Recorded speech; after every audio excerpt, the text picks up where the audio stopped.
रेगिस्तान की रेत के नीचे दबी थी एक गुप्त गुफा, जहां हवा की सरसराहट भी किसी रहस्य की तरह सुनाई देती थी।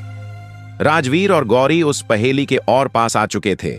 उस बर्फीले प्रांगण के केंद्र में खड़ा था समय का दरवाजा, पत्थर से बना पर जादू से जड़ा हुआ। उस पर खुदे थे चमकते संस्कृत मंत्र और बीच में कालशिला, एक द्रव्यमान पत्थर जो समय को पकड़ता था। राजवीर धीमे स्वर में मंत्रमुग्ध, क्या यह सच में समय को मोड़ सकता है? जैसे ही राजवीर ने उसे छुआ, पूरा वातावरण गूंज उठा, प्रकाश, ऊर्जा और कंपन, और फिर शून्य। राजवीर ने आंखें खोलीं तो सामने था वही गांव, मगर 500 साल पहले। चारों ओर था वैभव, संगीत और पुरातन जीवन की छटा। राजवीर चौंकते हुए, मैं पीछे आ गया हूं? गार्ड सख्त स्वर में, तू कौन है मुसाफिर? ये पोशाक, ये बातें?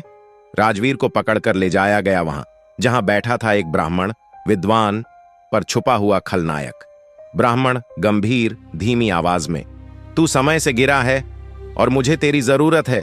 मुझे चाहिए समय पर नियंत्रण, शाश्वत जीवन, अनंत सत्ता।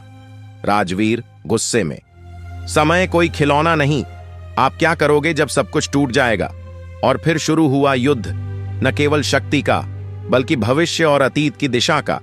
जब ब्राह्मण ने कालशिला को सक्रिय किया तो समय की दीवारें कांप उठीं। गौरी दूर से चिल्ला रही थी, राजवीर मत करो।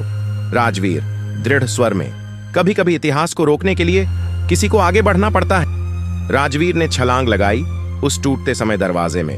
एक चकाचौंध सफेदी, एक आहट और फिर शांति। गौरी अकेली थी, पर अब वो जानती थी समय बदल गया है। राजवीर नहीं था, पर उसकी कहानियां थीं, उसकी डायरी, और गांव के चौपाल पर उसकी मूर्ति। गौरी धीमी भावुक आवाज में, तुम चले गए राजवीर, पर तुमने समय को दिशा दी, भावुक स्वर में।